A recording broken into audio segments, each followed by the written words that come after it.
안녕하세요, 호랭몬멘토입니다. 이번 영상에서는 2026년도 근로복지공단 자소서 작성법에 대해서 알아볼 텐데요.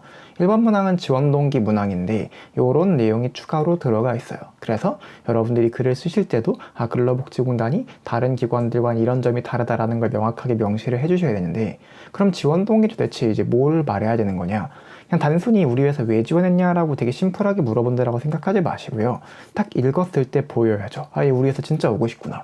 그러니까 근로복지공단은 이 친구가 진짜 우리 회사를 오고 싶은 사람인지 아닌지를 면접을 통해 검증을 좀 많이 하는 회사거든요.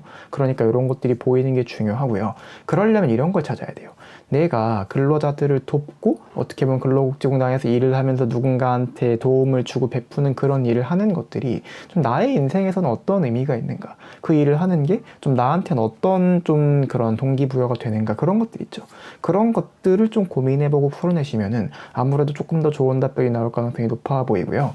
제가 실제로 이렇게 면접 가르칠 때 쓰는 예시인데 하나 가져와 봤어요. 여기 보세요. 나쁜 답변인데, 모든 근로자들이 안정적으로 일할 수 있고 모든 사람은 일을 하고 많은 사람한테 도움을 주고, 여러분들 이거 딱 봤을 때 얘 진짜 우리 회사 오고 싶구나가 느껴져요, 안 느껴져요? 안 느껴지면 이건 잘못됐지. 근데 두 번째 거 보세요.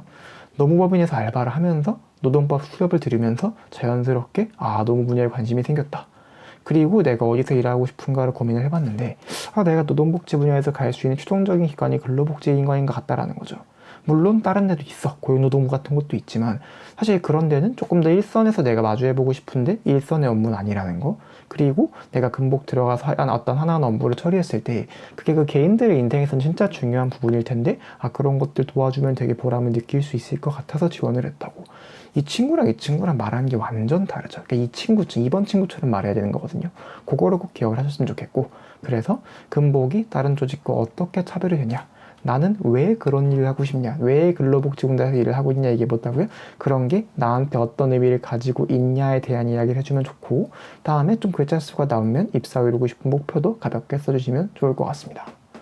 그리고 2번 문항 같은 경우 전문성 문항인데, 이 전문성이라는 게 되게 취준생분들이 어려워하지만 역량이랑 비슷한 개념이에요. 그럼 전문성, 역량 무슨 말이냐? 첫 번째로 여러분들이 해온 것들, 경험, 경력 있을 거고요. 두 번째로 공부해온 것들, 쌓아온 지식들, 그런 것들 있죠.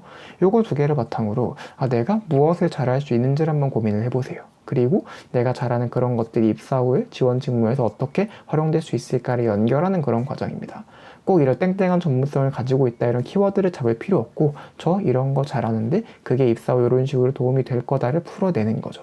예를 들면은 여러분들이 AI를 좀 잘 써요. 그래서 그걸로 실제로 업무 자동화한 경험이 있어. 이거 여러분들의 전문성이죠. 그리고 또 이제 근복 같은 경우에는 어쨌든 민원 업무가 메인이잖아요. 그러니까 여러분 민원응들 되게 잘합니다. 많이 해봤어요. 그것도 전문성인 거야. 그러니까 이게 어차피 면접관한테 보여줄 목적으로 쓰는 거기 때문에 그냥 나 이런 거 잘한다 어필하고 싶은 거 아무거나 갖다 박아주시면 된다라는 거죠.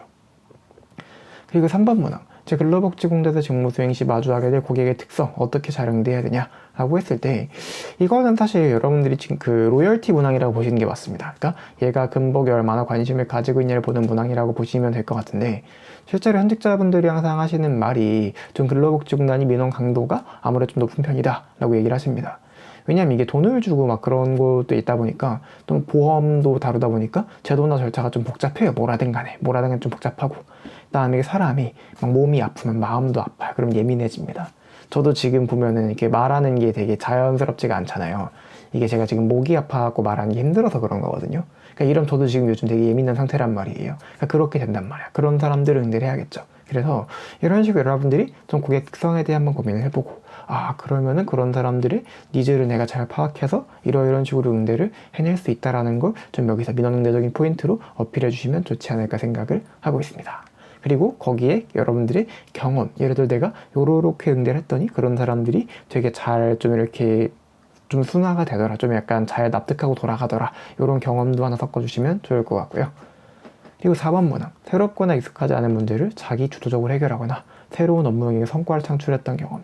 그러니까 결국은 처음 해봤다 라고 보시면 되겠죠. 처음 해봤거나 아니면 거의 안 해봤거나 이제 그런 업무를 내가 맡아야 되는데, 근데 아무래도 이렇게 좀 새롭거나 익숙하지 않은 문제라고 주어졌으니까 여러분들이 초반에 약간 어려웠다, 해냈다 같은 느낌으로 시작하면은 조금 더 전개가 약간 극적으로 갈 것 같아요. 잘 못했지만 내가 결국은 해냈다, 이런 플로우로 가면은요.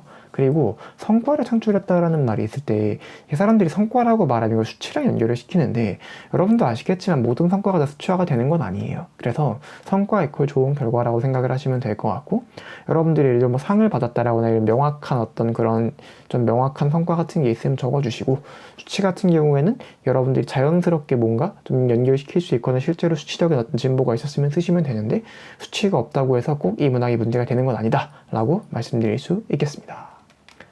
그리고 마지막 5번인데요. 계획 또는 일정대로 목표를 달성하는 게 불가능한 상황에서 좀 극복하게 노력했던 경험에 대해서 말해달라 라고 하는데 결국은 좀 이런 것들은 소재를 찾는 게 되게 어려워요. 소재 찾는 게 어렵기 때문에 여러분들이 뭐 업무적인 소재를 찾을 수 있으면 좋겠지만 사실 비업무적인 소재라고 해서 안 될 건 없다 라고 생각을 하고 어쨌든 적부제서서의 핵심은 이 글을 봤을 때 면접관이 얘는 이런 친구구나 라는 게 보이냐 안 보이냐가 중요한 거거든요. 그러니까 이 문항 같은 경우는 딱 면접관이 읽었어요. 읽었을 때 이 지원자는 뭔가 변수 예상치 못한 일이 발생했을 때 이런 식으로 행동을 하는구나 이런 기준을 가지고 대처하는구나 요게 보이시게만 쓰시면 된다 말씀드릴 수 있겠습니다. 그리고 제가 이런 필기 합격하고 오시면은요 근로복지공단 무료 면접 특강을 진행을 할 건데요.